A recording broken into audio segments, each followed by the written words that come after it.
music with his or her life. What are some of your best pieces of advice, either creative or business wise, that you can give, knowing what young people are up against now?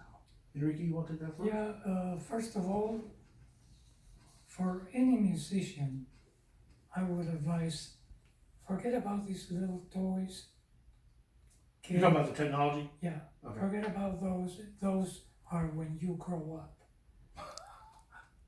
Go to a piano. It's old, it's out of tune, doesn't matter. Go to a nice piano or a bad piano and start with that instrument. That instrument is the basic of all music. You have melody, you have harmony, you have percussion too, because you go. And So don't let technology fool you into not starting with the basics. Is that kind of part of what right, you said? right. Start from zero and go slowly. Go slowly. Of course, you're gonna get bored like I did with it.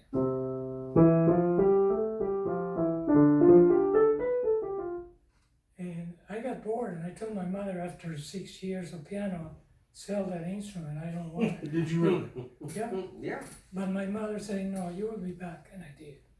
I went back. So find the passion first, Right. and then the Now, know-how. if comes. you are one of these kids that mommy bought me a piano that I don't have ear or I don't have the urge of going to the piano and play, I would say don't bother, because if you don't have good ear, you're gonna have a big disadvantage. Yeah. And if your passion is there, mine wasn't at 6. So what's your advice to that musician? I'm thinking about a teenager or maybe a late teenager, young adult, who honestly is one of us, quote unquote, one of us, Right. but is really struggling to keep going. What's that lily pad you can throw out to go keep going, kid? Find a model, find a role model in Find a your role model. instrument. Mm-hmm. Your instrument. Mhm. That's what I did with Art Sealer, Anton Hose. Devour the records. That's a great word. Devour the records. Try to find a style you are comfortable with. It's jazz, it's rock and roll, whatever. But copy solos. Not that you need to copy later and do the same thing. But copy But understand what they're doing. to see where it leads you to.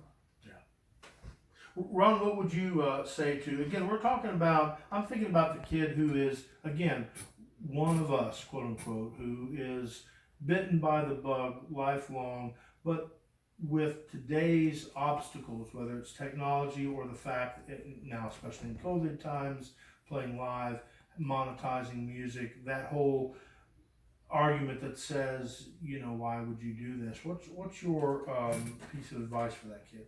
Well, first of all, let me go back to a beginner. When people ask me all the time, I went to start my kid learning music. What would you recommend? And the first thing I recommend is exactly what you were saying, Enrique, is the piano. People are like, well, don't you want to learn cello and bass? No, the piano teaches you melody, harmony, Rhythm. you have the dexterity, and you have the rhythm. Everything is there. And when you're reading piano music, you're reading F Treble clef. clef. Let me go back to the original names of them: F clef Okay, yeah. and G clef primarily. Right. And I say that because most people know it as bass clef or Right. treble clef. Yeah. But if you don't know what the original names were, you don't know how they can help you. Right. You have to know there's also the C clef that people don't realize is still out there. These were all named that because they were movable clefs on the staff. Now, if you want to play the viola, You have to learn tenor clef, which is one of the worst clefs. Yeah. The only instrument that plays that clef nowadays is viola. Yeah. No other instrument plays that.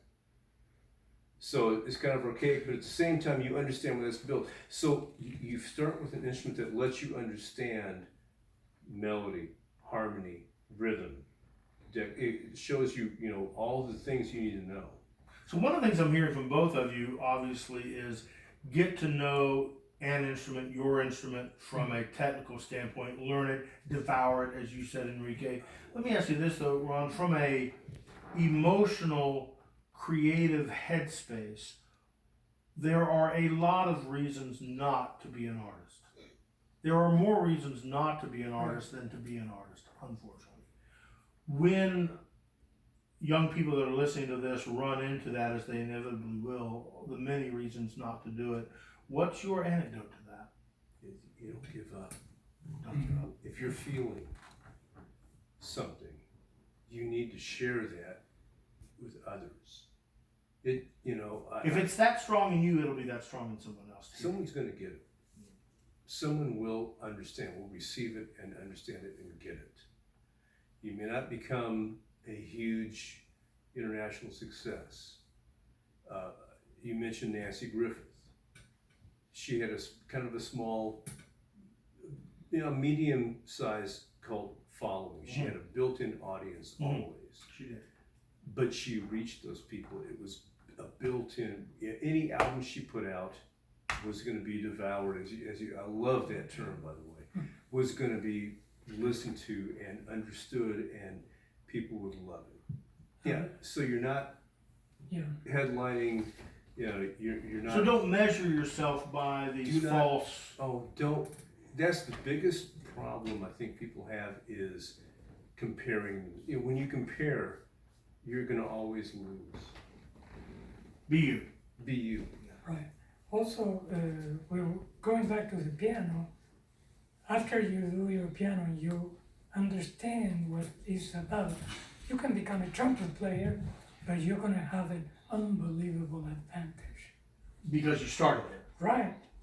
Because you understand the harmony, Right. the rhythms, everything going on. You understand all. That's exactly it. That's why I say any beginner in music needs to begin with piano Right. first. Interesting.